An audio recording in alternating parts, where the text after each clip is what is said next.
Olá, sejam muito bem-vindos ao Narrativas Antagonista, fato do dia, estupro culposo e a liberdade de expressão.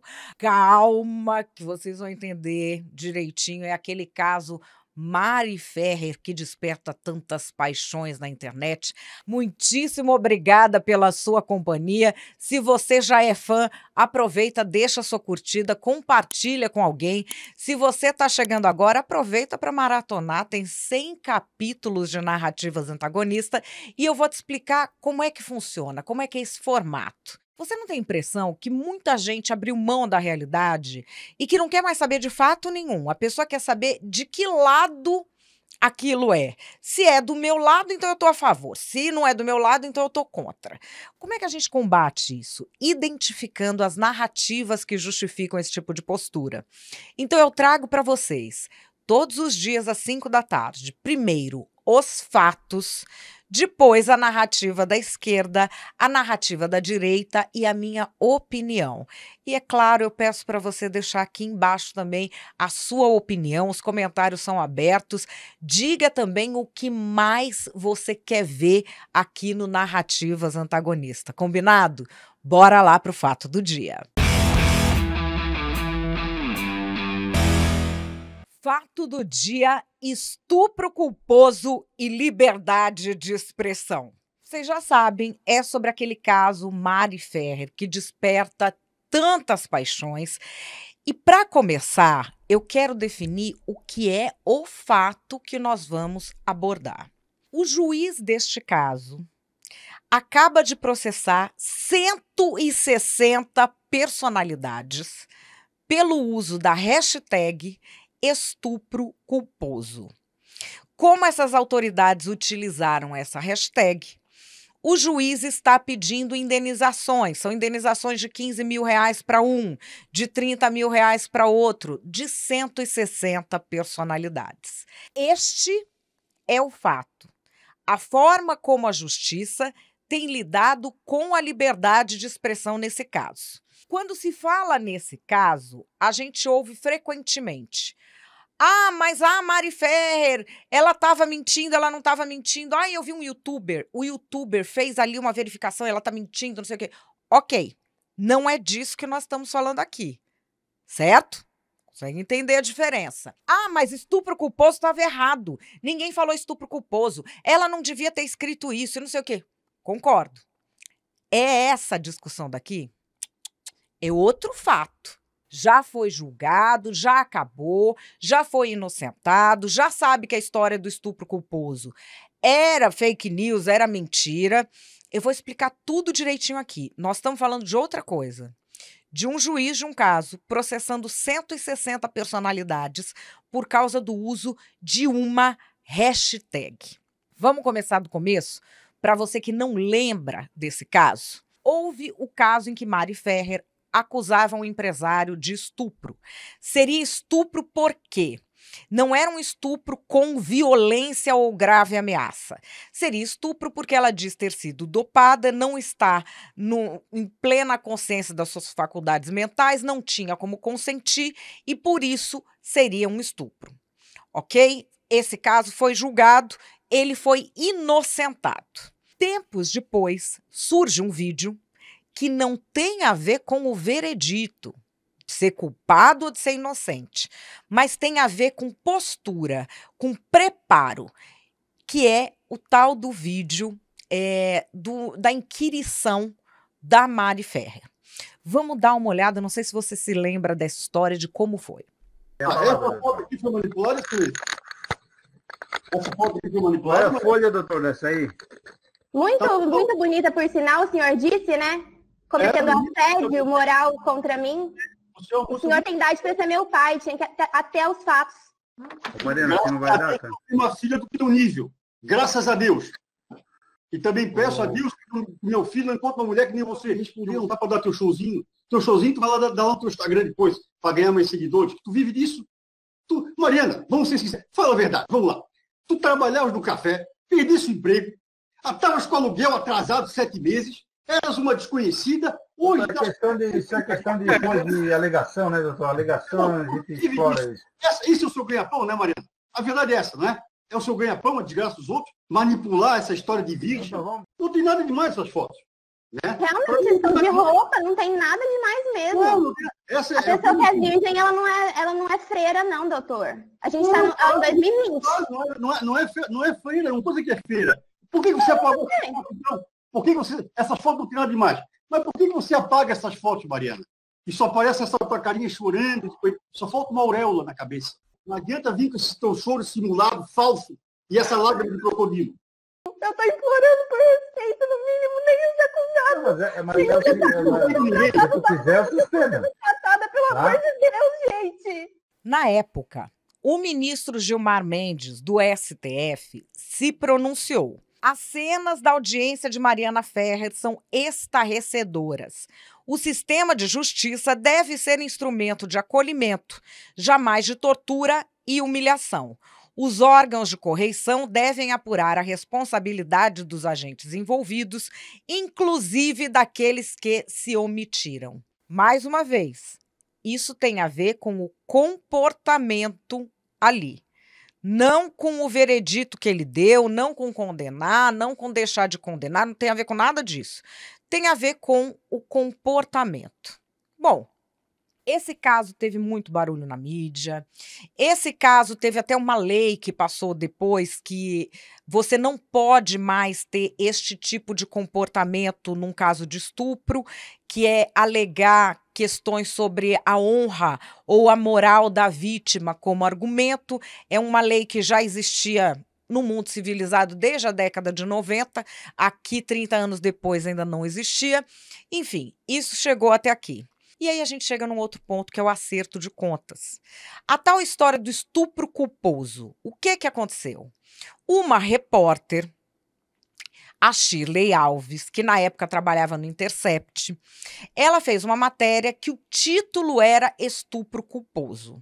Não havia isso no processo. Em nenhum momento isso foi colocado no processo.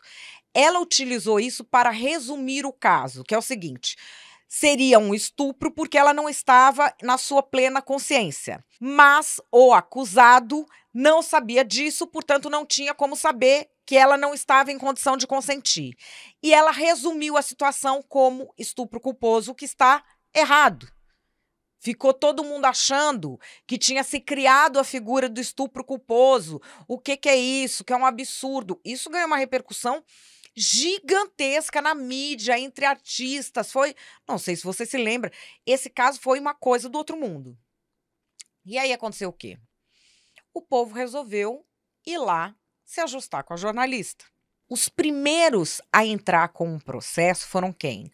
Os representantes do empresário acusado. Vamos dar uma olhada.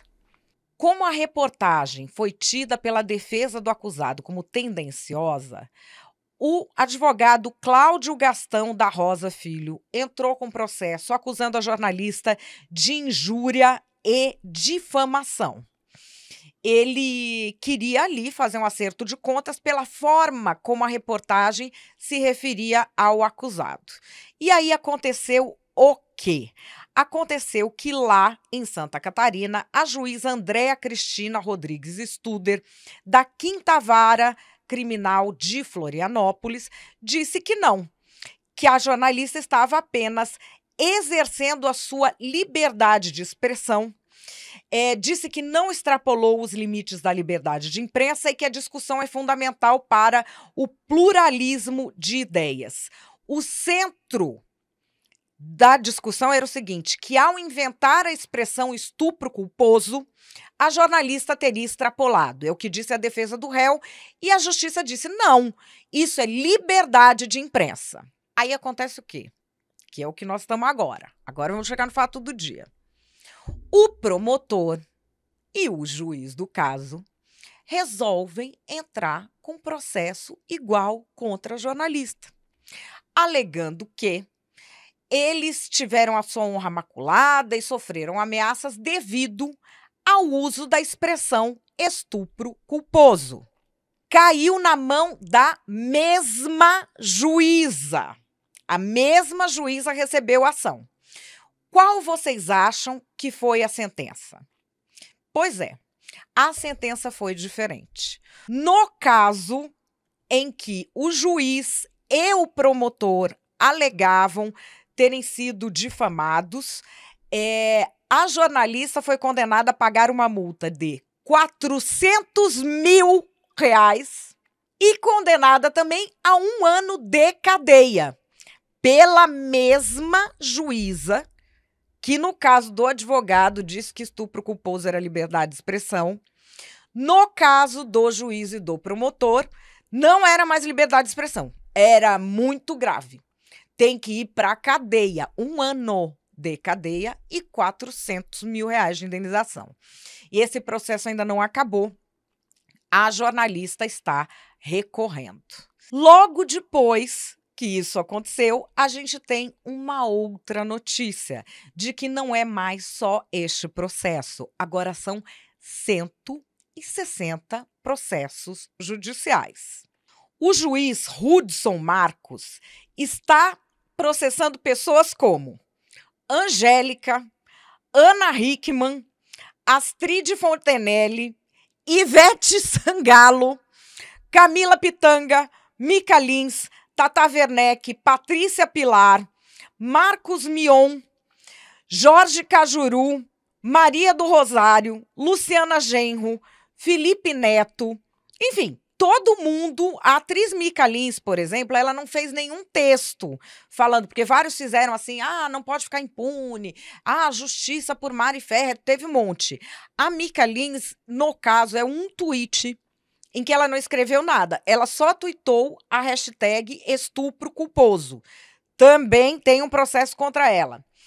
Foi processado o Google, o UOL, o Estado de São Paulo e a Rede Globo. O processo contra a Mica Lins, por exemplo, a hashtag que ela colocou era hashtag estupro culposo não existe. Ela não falou do juiz, ela não falou do promotor, não pôs nome nenhum, não falou nada. 15 mil estão pedindo para ela. Para as deputadas que falaram coisas sobre o caso, estão pedindo R$30 mil. E, enfim, está tramitando ali na mesma vara. E é o seguinte, onde fica a liberdade de expressão nisso? Qual é a sua opinião sobre essa história tão controvertida, tão cheia de polêmicas? Calma. Antes de você deixar aqui a sua opinião, vamos para as narrativas. A gente vê claramente o que é que está acontecendo aqui, né? O bolsonarismo levou o fascismo ao poder e isso é uma vitória do patriarcado sem precedente. A leniência com estupro, com o estuprador, com quem acoberta, a flexibilização da vontade da mulher e do domínio da mulher sobre o próprio corpo já se tornaram uma realidade no Brasil. É por isso que a gente tem, em qual estado? No estado mais bolsominion do Brasil, que é Santa Catarina, um estado fascista, um estado de supremacistas brancos. Isso no Nordeste jamais aconteceria. Mas é o quê? É Santa Catarina. É Santa Catarina. Estupro em Santa Catarina dá o quê? Nada, nada. Vai uma repórter denunciar o estupro. Acabou. 1 ano de cana. 1 ano de cadeia. E eles estão crescendo tanto, eles têm tanta certeza de que o fascismo venceu. A gente elegeu o presidente Lula exatamente para que a democracia imperasse sobre o fascismo. Mas em lugares como Santa Catarina, isso ainda não chegou. Eles ainda estão resistindo. E aí estão fazendo o quê? Vai prender a jornalista. E agora o juiz se empolgou. Ele quer o quê? Ele quer dinheiro de todo mundo que tuitou uma hashtag. E é capaz de darem. Porque é diante disso que a gente está. E é por isso que o bolsonarismo é uma força política que precisa ser erradicada. Enquanto a gente tiver esses rincões bolsonaristas no Brasil, o estupro vai ser a realidade, vai ser a regra. A mulher vai ser colocada em segundo plano porque eles são misóginos por excelência. O fascismo é misógino. Nós não podemos retroceder. Estão provando do próprio veneno, né? A esquerdalha. Não é tudo discurso de ódio? Um humorista abre a boca, alguém abre a boca, toca Caetano Veloso. Olha o que fizeram com o falecido, saudoso professor Olavo de Carvalho, que nos alertava apenas sobre as verdades. Essa esquerdalha inventa essa história de feminismo que não favorece as mulheres. Coitadas das mulheres que acreditam nessa doutrinação. Essa esquerdalha inventa essa história de feminismo para ficar o quê? Acusando falsamente os homens. Esse caso Mari Ferrer, todo mundo sabe. Nós vimos diversos peritos que têm canal de YouTube que mostraram por A mais B que ela é uma mentirosa. Quantos são os casos em que mulheres acusam homens falsamente de estupro porque querem algum benefício? Isso é culpa do quê? De legislações com base em ideologia, de legislação com base no feminismo, como é, por exemplo, essa Lei Maria da Penha, que é uma vergonha. Só que aí quebraram a cara, porque encontraram um judiciário sério. Quebraram a cara deles. Eu nem sou a favor de prender jornalista. Não sou a favor, mas nesse caso, sim. Nesse caso, sim, porque o caso já tinha acabado, ela editou um vídeo para dar a entender que um homem inocente era culpado, maculou a honra dele, ele não conseguiu fazer nada, ele entrou na justiça, não conseguiu fazer nada, mas você vê, né, tudo tem seu lado bom, até a ditadura da toga, porque quando o juiz entrou, aí sim, puniu essa esquerdalha feminista que tenta acabar com os homens, que tenta abolir a família por meio de coisas como essa bagunça que elas armaram. O que eu acho que está acontecendo agora, o que eu acho é pouco. O artista foi querer dar sua lacradinha, não é tudo discurso de ódio, então se é discurso de ódio de um lado, é discurso de ódio do outro. O que eu tô achando desse bando de processo? Eu tô achando é pouco.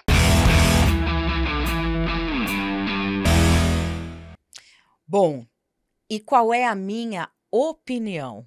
Antes de dar a minha opinião, quero dizer para vocês que amanhã, no Papo Antagonista, eu vou anunciar um negócio muito, muito legal que vai acontecer semana que vem.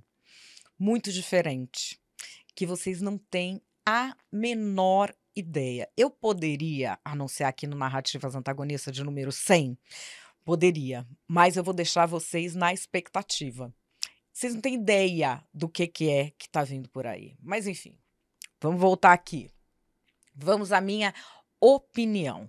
Qual é a minha opinião sobre esse caso? A minha opinião é que essa transformação da vida política em seita está erodindo a liberdade de expressão.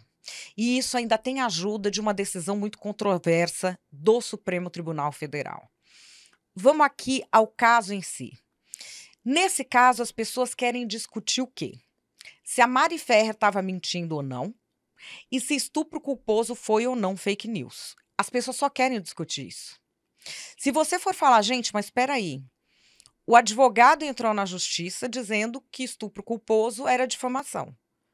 O advogado do réu. Ele não conseguiu. O advogado do réu absolvido, aliás, não conseguiu. É liberdade de expressão. Vai lá o juiz e o promotor. Entra dizendo isso para a mesma juíza e a mesma juíza fala que não. Que pela mesma expressão estupro culposo, quando entra o juiz e o promotor, é 1 ano de cadeia e R$400 mil de indenização. R$400 mil de indenização não se dá nem em queda de avião quando a pessoa morre. É uma coisa surreal o que está acontecendo. E aí, o juiz se empolga e entra com ações contra 160 personalidades públicas pelo uso de uma hashtag. A gente vê, assim, a clara discrepância no caso da liberdade de expressão, porque o advogado entra alegando a mesma coisa. Difamaram o meu cliente. E se ele foi inocentado, a pessoa mais difamada ali foi ele, concorda? Por que no caso dele é liberdade de expressão, é a liberdade de debate, e a mesma pessoa diz que, quando entra o juiz e o promotor, que não, que é 1 ano de cadeia. E aí nós temos aí esta avalanche de processos. Isso é um reflexo extra, que eu já falei aqui na época, vocês recuperem aí no Narrativas Antagonistas, daquela decisão do Supremo Tribunal Federal, dizendo que o jornalista é responsável pelo que o entrevistado fala. Como assim? O que tem a ver, gente? Tem nada a ver uma coisa com a outra. Tem tudo a ver. O que é que muda quando essa decisão é dada? O Poder Judiciário e o Ministério Público, juízes e promotores, passam a ser agentes da vida jornalística. A eles é dado o poder de decidir se uma apuração jornalística foi feita com rigor jornalístico ou não. Se aquele comportamento é jornalístico ou não é jornalístico. Eles não tinham esse poder. Esse poder foi dado porque, quando decide que o jornalista é responsável pelo que o entrevistado fala, o STF diz, olha, tem que apurar se ele exerceu o seu ofício com rigor para verificar se o que o entrevistado falou era verdade ou mentira. Porque se ele exerceu com rigor e não conseguiu chegar ali num consenso, ok. Mas se não foi com rigor, ele tem de ser punido. E quem decide se é com rigor? O Ministério Público levanta a questão. E o juiz é que decide se é com rigor. Todos os juízes do Brasil viraram os juízes do que é ou não jornalismo, e não da aplicação da lei. Na época eu disse isso, o problema, todo mundo foca no Supremo, porque, enfim, é o mais poderoso, todo mundo está de olho. O problema nessas situações é sempre o guarda da esquina. Cada juiz brasileiro hoje se sente um árbitro do jornalismo. E aqui nós vemos, creio que o caso mais emblemático disso. Esse juiz que entrou com a ação, dizendo que é calúnia e difamação o uso da hashtag estupro culposo, ele foi condenado pelo Conselho Nacional de Justiça pelo comportamento dele nesse caso. Não é pela sentença que ele deu. Veja bem, ninguém questionou que ele estava correto ao inocentar o réu. Ninguém questionou. O comportamento dele durante as audiências foi tido como imaturo e inapropriado para quem conduz um processo criminal. Ele sofreu uma punição por isso. No processo em que ele é punido, ele resolve entrar questionando primeiro os critérios jornalísticos, consegue uma pena de prisão para uma jornalista, e depois entra aí com esses processos contra 160 pessoas por causa do uso de uma hashtag. Muita gente vai falar, mas isso não dá em nada, isso vão derrubar, ninguém vai permitir. Você já sofreu um processo? Quem não é bandido acaba sendo punido pela existência do processo. E aqui nós temos alguém processando pessoas. Não é que a pessoa foi lá e falou mal dele. A maioria das pessoas nem citou ele.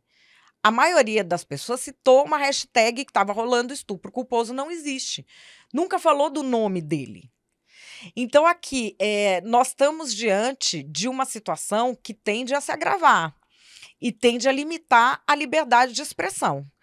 Tá todo mundo de olho no que acontece no Supremo, se esquecendo que a vida não é feita no atacado, a vida é feita no varejo, no dia a dia. Que jornalista agora vai se arriscar a escrever algo que desgoste um juiz ou que desgoste um promotor, vendo a discrepância nas decisões quando é um juiz que entra e quando é um civil comum que entra? É diante disso que a gente está agora. Isso se agrava por quê? Porque quando você fala disso, o cidadão não quer discutir isso. O cidadão quer ficar naquela bolha ideológica, naquela seita política, que já abraçou esse caso para ficar falando se é inocente ou não, se estupro culposo é fake news ou não, e não vai entrar na discussão sobre liberdade de expressão. O extremismo é uma gaiola de ouro. essas pessoas que estão nessa briga, querendo evitar o debate da liberdade de expressão ou querendo capturar esse debate para a polarização política, essas pessoas, em breve, são aquelas que vão começar a sentir que a liberdade de expressão te impede de exercer todas as outras liberdades.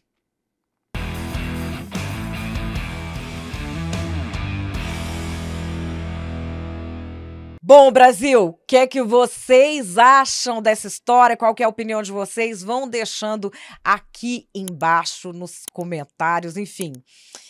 Muito feliz de estar crescendo cada vez mais, muito feliz com a audiência de vocês. Deixe seu like, compartilhe esse vídeo de número 100 com alguém. Amanhã, a grande novidade que eu vou contar para vocês no Papo Antagonista. Deixa aqui, você adivinha o que é? Você é capaz de adivinhar? Escreve aqui nos comentários para mim. Beijão para vocês, até amanhã.